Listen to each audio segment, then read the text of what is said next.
There she is, my new PB, £4 dead on. I've always said if I did a 4-pounder, it needs to be a river fish, and it was. And there's still room in this fish to grow yet, so I'd love to catch her in a few months' time. I cannot believe it, all these years chasing a 4.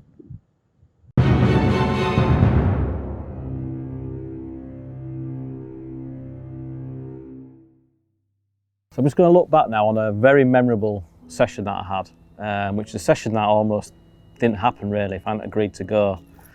It goes back to this sort of time last year. We were just sort of coming out of lockdown, just allowed to travel locally with the restrictions. And I'd finished work quite early, sort of late afternoon, and the lad who I worked with at the time said to me, let's go fishing, let's go, we need to get on it.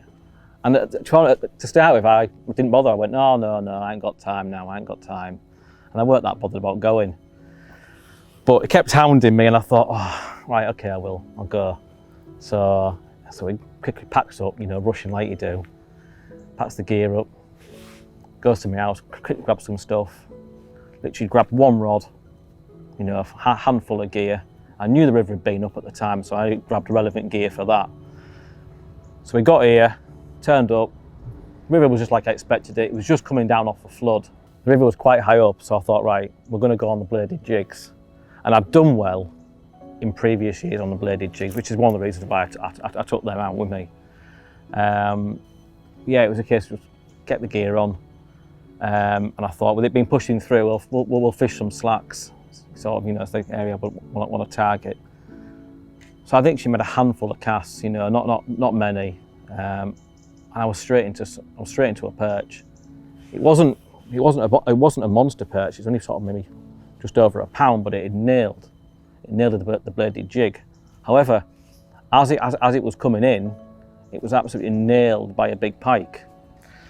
Now this pike was probably pushing £20, and I had it on, and I knew the hook wasn't in the pike, and I had it on for about five minutes or so. And the lad I was with just about to net it for me. And it shook it, and I said to him, that's it now, it's going to be ruined round here. Not going to be many perch still active with that being kicking around. So with that, I just moved up sort of 20 yards, made a few similar casts around the boat again, around a few various boats further up, and I had a hit. Now, the hit was such a solid thump, and I thought, here we go, another pike. And it literally tore off just like a pike would. It was going, and it wasn't until then I thought, oh, hang on a minute, maybe there's not that much weight there, but there was a real strong edge shakes. And at this point where I was fishing, I had to stand a lot further back. I couldn't see the bank because I'm fishing so close. And the lad I was with, he was down there and he said, oh my God, it's a big perch. And I says, no way. And all of a sudden it went really heavy. Now there was a rope coming down, and I thought to myself, that gut feeling, it's caught on the rope. If it's a big perch, I've had it. I'm never going to land it. And it wasn't. Literally, as I peered over, it was because the fish was it turned broadside and caught the current. And it was like pulling in a bream. And at that point I thought, this is a big perch. You know, never felt anything like that, bringing him in. Yeah, so literally from there wasn't really much of a fight. It sort of gave up quite easy. And I said to him, I was like you do, panicking. I was like, get it in the net. You know, it's not, I was like, at that point, not bothered about the fight, you just want it in the net. Anyway, he scooped it in, and I literally did actually drop to my knees on the side looking over. I couldn't believe what I was seeing, sorry. And I looked at my mate and I was just like, yes! It was absolutely amazing. I thought it was definitely going to be a river PB for me, but whether it was going to be a PB, I didn't know. I knew it was going to be close to that £4 mark. And I said, right, keep it there.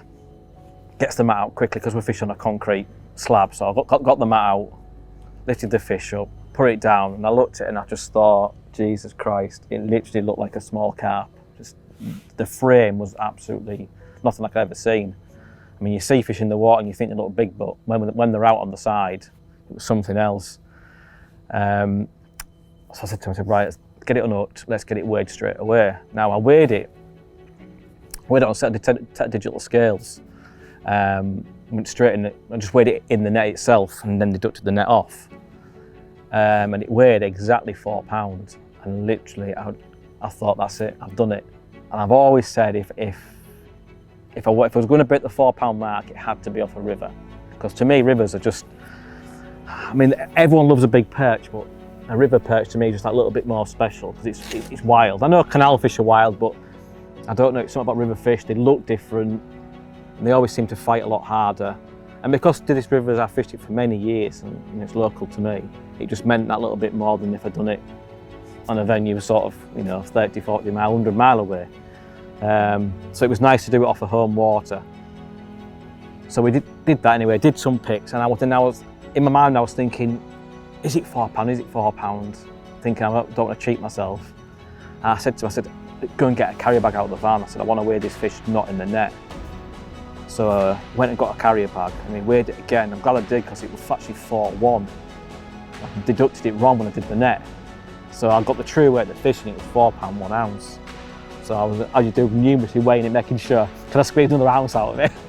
But yeah, it was just, yeah, but it was 4 anyway, we've only made it a few times. Yeah, and it was just, it's a fish I'll never forget. You almost don't want to put it back because you just want to look at it and look at it and look at it. Anyway, did a few, make sure the fish was well rested.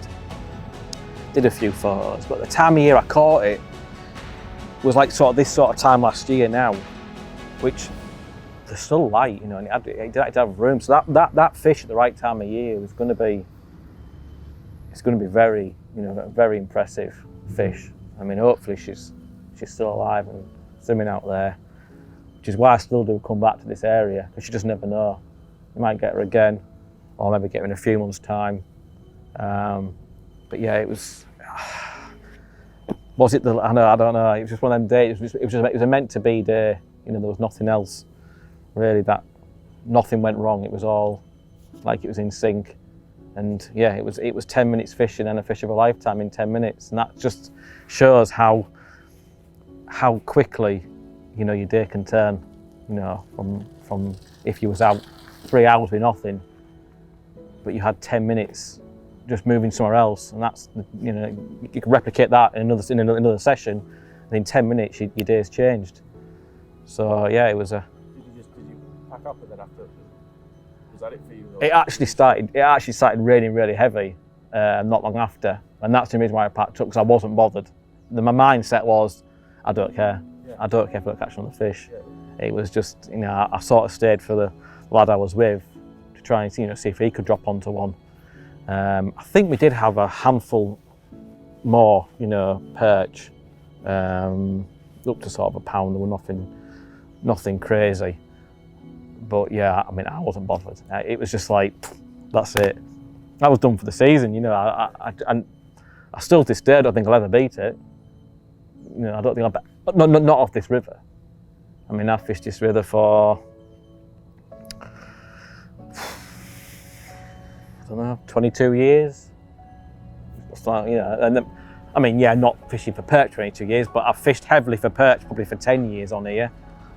And that's the first time I've caught one, of that size. I mean, I've had fish up to 314, my biggest at that point off here. So I knew it had the potential because it's such a rich river. The food source is there, but it's like any river. It has its challenges, but it's nice to know they're in here, and that's the thing. And yeah, I was very lucky, very lucky to drop on it, to drop on the fish so quickly. Really, I could have gone anywhere. As I mentioned, I caught the perch on the bladed jig. The reason why I like the bladed jig so much is that it is such a versatile way of fishing. I mean, you've got the option to fish a trailer, no trailer. In this particular case, I used a trailer with more of a natural pattern, a hot olive. This, because it's quite suited to the water conditions I was fishing. It wasn't crystal clear, but it wasn't mucky, and it just looked very natural, and there's a lot of natural bait in the area. However, if I was to fish coloured water, I can easily change that trailer very quickly, and I can put sort of more of a vibrant colour on, or a darker colour, which show up a lot more in whatever venue you're fishing on the coloured on the day. So you've got that option there to change the colour quickly without changing your main bladed jig. However, the bladed jig is where it's at. It offers so much more vibration without putting a crankbait on, for argument's sake. You know, you can fish a jig with the added vibration of a blade on the front. And then, I mean, this particular situation didn't really matter, but if you're fishing like quite clear water, the skirts that are on the jig just give you that little bit more movement when you're bouncing it across the bottom. I mean, I fished this, to be honest with you, I mean, with these, I can fish them just a straight retrieve. I mean, that's the difference to the bladed jig. You can fish it on a straight retrieve, or you can just hop it. You know, so you can react if they want the chase, if they're not on the chase. And this is why I just love this thing. I mean, to be honest with you, another reason is I've caught that many fish on it. You know, a lot bigger fish, you know, a bigger perch and pike on the bladed jig. It's a very, I wouldn't say underrated, but you just don't see it as often, you know, and it is a very effective way. I mean, proof's in the pudding, you know. I've had the sort of perch to prove, you know, they aren't afraid to take a big bait at all. I mean, I said it on the day, it's big. I'm a big believer in big profiles, you know, big bait, big fish. You know, it's just one of them. It's a confidence thing. I think it's a good target from. All predators are lazy. You know, they'll just go for the easy option. And if they think, oh, that's a good size meal, it'll last me a long time, they'll rather hit that than something like that, because they're going to have to eat probably many of them and waste energy to catch them. So that's another reason why I like using the big trailers on the bladed jigs. Big baits, big fish. I've always said that. I'll always stand by it. Proof's in the pudding. Brilliant.